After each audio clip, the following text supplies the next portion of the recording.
തൃശൂർ കോടാലിയിൽ പാമ്പുകടിയേറ്റ് 8 വയസ്സുകാരൻ മരിച്ച വീടിനുള്ളിൽ നിന്നും ഇന്നലെ മാത്രം കണ്ടെത്തിയത് 2 പാമ്പുകളെ.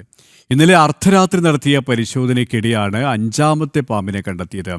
ശുചിമുറിയിലാണ് പാമ്പിനെ കണ്ടെത്തിയത്. അതേസമയം സർപ്പട്ടിയും വീട്ടിലെത്തി പരിശോധന നടത്തുകയാണ്. കൂടുതൽ പാമ്പുകൾ ഉണ്ടാകാമെന്നാണ് സംശയം. വിവരങ്ങളുമായി സാനു കെ സജീവ് ചേരുകയാണ്. സാനു, ഒരു പിഞ്ചു കുഞ്ഞിൻ്റെ ജീവൻ പൊലിഞ്ഞ ആ ഒരു വീട്ടിൽ നിന്ന് ഇതിനകം 5 പാമ്പുകളെ, ഇന്നലെ മാത്രം 2 പാമ്പുകളെ, അതിനു മുമ്പ് 3 പാമ്പുകൾ, ഇങ്ങനെ 5 പാമ്പുകളെയാണ് കണ്ടെത്തിയത്.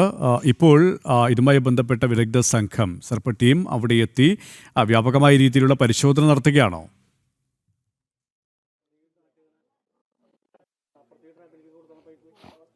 KP കോടാലിയിലെ 8 വയസ്സുകാരന് പാമ്പുകടിയേറ്റ് മരിച്ച വീട്ടിൽ ഇപ്പോൾ സർപ്പാട്ടിയും പരിശോധന നടത്തുന്നതിൻ്റെ ദൃശ്യങ്ങളാണ് നമ്മൾ കണ്ടുകൊണ്ടിരിക്കുന്നത്. അതായത് ശുചിമുറിക്ക് ഉള്ളിലൊരു ഹോളുണ്ട്. ആ ഹോളിൽ നിന്ന് വെള്ളം പുറത്തേക്ക് വരുന്ന ഭാഗം അവർ അടർത്തി മാറ്റിക്കൊണ്ട്, അല്ലെങ്കിൽ പുറത്തുനിന്നുള്ള ഭാഗം അടർത്തി മാറ്റിക്കൊണ്ട് അവിടെ എവിടെയെങ്കിലും ഈ സാധ്യമുണ്ടോ ഇനിയുമുണ്ടോ.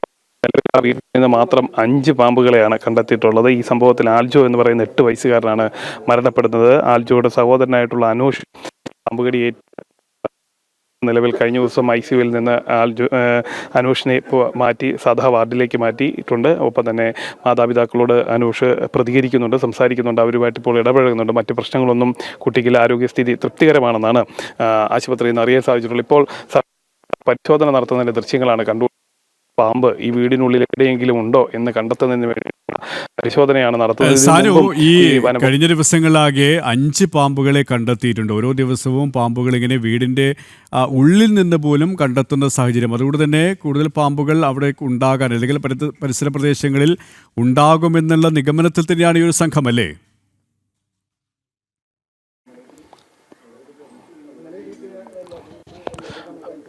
അതായത് അങ്ങനെ ഒരു സംശയത്തിലാണ് ഇപ്പോൾ ഈ പരിശോധന. സാധാരണ നിലയിൽ ചെറിയ പാമ്പുകൾ, അതായത് മോതിരവളയൻ അല്ലെങ്കിൽ വെള്ളിക്കട്ടൻ എന്ന ഇനത്തിൽപ്പെടുന്ന പാമ്പുകളെയാണ് കണ്ടെത്തിയിട്ടുള്ളത്. അത് വളരെ ചെറിയ പാമ്പുകളാണ്. അതുകൊണ്ട് തന്നെ അത് വീട്ടിൻ്റെ ഏതെങ്കിലും ഭാഗങ്ങളിൽ മുട്ടയിട്ട് വിരിഞ്ഞതാവാം എന്നുള്ളൊരു നിഗമനത്തിൻ്റെ അടിസ്ഥാനത്തിലാണ് ഇവിടെ ഈ പരിശോധന നടത്തുന്നത്. അങ്ങനെ മുട്ട വിരിഞ്ഞതാണെങ്കിൽ നിരവധി പാമ്പുകൾ ഇനിയും ഉണ്ടാവാനായിട്ടുള്ള സാധ്യതയുണ്ട്. അതുകൊണ്ട് അങ്ങനെ ഏതെങ്കിലും തരത്തിൽ ഇനിയുണ്ടോ എന്നൊന്ന് കണ്ടെത്തുന്നതിന് വേണ്ടി, കൂടുതൽ പാമ്പുകളുണ്ടോ എന്ന് കണ്ടെത്തുന്നതിന് വേണ്ടിയിട്ടുള്ള പരിശോധന.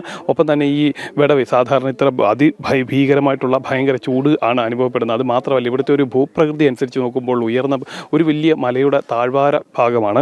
അതുകൊണ്ട് തന്നെ ഇത്തരത്തിലുള്ള പാമ്പുകളൊക്കെ വന്ന് ഇരിക്കാനുള്ള സാധ്യത, അതിനുള്ള ആവാസ വ്യവസ്ഥയ്ക്ക് അനുയോജ്യമായിട്ടുള്ള ഭൂപ്രകൃതിയും കൂടിയാണ് ഇവിടെ ഉള്ളത്. അതുകൊണ്ട് തന്നെ ഇങ്ങനെ എന്തെങ്കിലും ഇനിയും ഇതിനുള്ളിൽ കടന്നിട്ടുണ്ടാവാനായിട്ടുള്ള സാധ്യതയുണ്ട്. നമുക്ക് ദൃശ്യങ്ങളിൽ കാണാം, ഇവിടുത്തെ ഒരു ഭൂപ്രകൃതി നമുക്ക് കാണാൻ സാധിക്കും. അതിൻ്റെ ഒരു അനുയോജ്യമായിട്ട് ഈ പാമ്പുകൾക്കൊക്കെ അനുയോജ്യമായിട്ടുള്ള ഒരു ആവാസ വ്യവസ്ഥ കൂടി അനുകൂലമായിട്ടുള്ള സ്ഥിതിയാണ് ഇവിടെ ഉള്ളത്. അതുകൊണ്ട് തന്നെ ഈ കടുത്ത വേനലിൽ ഈ പറമ്പിൽ നിന്നും അല്ലെങ്കിൽ ഈ മലയുടെ പല ഭാഗങ്ങളിൽ നിന്നും ഇറങ്ങി വന്നതാണോ എന്നൊരു സംശയവുമുണ്ട്. എന്തായാലും നിലവിൽ ഈ വീട്ടിൽ കണ്ടെത്തിയിട്ടുള്ള പാമ്പുകൾ വളരെ ചെറിയ പാമ്പുകളാണ്. അവ പുറത്തുനിന്ന് വന്നതാവാനുള്ള സാധ്യത വനംവകുപ്പ് നിലവിൽ ഇപ്പോൾ തള്ളിക്കളയാണ്. കാരണം അത് വീടിനുള്ളിൽ, അല്ലെ വീടിൻ്റെ ഏതെങ്കിലും ഭാഗത്ത്, അല്ലെ വീടിൻ്റെ പറമ്പിനോട് ചേർന്ന് ഏതെങ്കിലും ഭാഗത്ത് മുട്ട വിരിഞ്ഞ് അത് സുരക്ഷിത സ്ഥാനത്തേക്ക് മാറിയിരുന്നതാവാം. ഒരുപക്ഷെ ഈ വീടിൻ്റെ പല ഭാഗങ്ങളിലേക്ക് മാറിയിരുന്നതാവാം.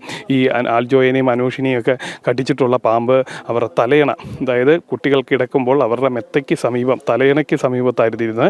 അവിടെ വെച്ചിട്ടാണ് ഈ 2 കുട്ടികൾക്കും പാമ്പ് കടി ഏൽക്കുന്ന സാഹചര്യം ഉണ്ടാകുന്നത്. ആദ്യം ഭക്ഷ്യവിഷബാധയാണെന്നാണ് വീട്ടുകാർ കരുതിയത്. തുടർന്ന് ആരോഗ്യസ്ഥിതി മോശമായതിനെ തുടർന്ന്, വഷളായതിനെ തുടർന്നാണ് അവർ ആശുപത്രിയിൽ പ്രവേശിപ്പിക്കുന്നത്. ആദ്യഘട്ടത്തിൽ ദേഹാസ്വാസ്ഥ്യം അനുഭവപ്പെടുന്നു, അവിടേക്ക് എത്തിക്കുന്നു. പിന്നീട് നടത്തിയിട്ടുള്ള വിദഗ്ധ പരിശോധനയിലാണ് ഇത് ഭക്ഷ്യവിഷബാധയല്ല മറിച്ച് പാമ്പ് കടിയേറ്റതാണെന്നുള്ളൊരു നിഗമനത്തിലേക്ക് എത്തുകയും അതിൻ്റെ അടിസ്ഥാനത്തിലുള്ള പരിശോധന നടത്തുന്നത്. തുടർന്ന് വീട് കേന്ദ്രീകരിച്ചുകൊണ്ട് നടത്തിയിട്ടുള്ള പരിശോധനയിലാണ് വീണ്ടും പാമ്പിൻ്റെ സാന്നിധ്യം തുടർച്ചയായിട്ടുണ്ടാകുന്ന ഒരു സാഹചര്യം ഉണ്ടായത്. ആദ്യഘട്ടത്തിൽ വനംവകുപ്പിൻ്റെ നേതൃത്വത്തിൽ ഈ പരിസരമൊക്കെ വൃത്തിയാക്കിയതാണ്. എന്നിട്ടും നാട്ടുകാരുമൊക്കെ ഇവിടെ വന്ന് വൃത്തിയാക്കുകയും ഒപ്പം തന്നെ തീയിട്ട് ഇവിടെയുള്ള പ്രദേശങ്ങളിലെ ഈ ചപ്പൊക്കെ നശിപ്പിച്ച് കളഞ്ഞിരുന്നു. അതിനുശേഷവും ഇന്നലെയും പാമ്പിനെ കണ്ടെത്തിയിരുന്നു. അതിൻ്റെ സാഹചര്യത്തിലാണ്, അതിൻ്റെ ഒരു അടിസ്ഥാനത്തിലാണ് വീടിൻ്റെ ഏതെങ്കിലും ഭാഗത്ത്, അല്ലെ വീടിനോട് ചേർന്നിട്ടുള്ള ഏതെങ്കിലും പൊത്തിലൊക്കെ പാമ്പ് ഇരിക്കാനായിട്ടുള്ള ഒരു സാധ്യത ഇവർ കാണുന്നു. അതുകൊണ്ട് തന്നെ ശൗചാലയത്തോട് ചേർന്ന്, ശൗചാലയത്തിനുള്ളിലൊരു ഹോളുണ്ടിരുന്നു. ആ ഹോള് എവിടേക്ക് വരുന്നു എന്നാണ് ഇവർ നോക്കുന്നത്. ആ ഭാഗങ്ങളെല്ലാം പൊളിച്ചുകൊണ്ടുള്ളൊരു പരിശോധന, പൂർണ്ണമായിട്ടും പൊളിച്ചുകൊണ്ട് ഇനി എന്തെങ്കിലും തരത്തിലുള്ള സാന്നിധ്യം ഉണ്ടോ എന്നറിയുന്നതിന് വേണ്ടിയിട്ടുള്ള പരിശോധനയാണ് ഇപ്പോൾ ഇവിടെ നടന്നുകൊണ്ടിരിക്കുന്നത്. KP. യെസ്, ഇപ്പോൾ വീടും പരിസരവും സർപ്പ ടീം പരിശോധിക്കുകയാണ്. കാരണം കഴിഞ്ഞ ദിവസങ്ങളിലടക്കം 5 പാമ്പുകളെ കണ്ടെത്തിയ ഒരു സാഹചര്യത്തിലാണ് ഇങ്ങനെ വിശദമായ പരിശോധനാ നടപടികളിലേക്ക് കടന്നിരിക്കുന്നത്.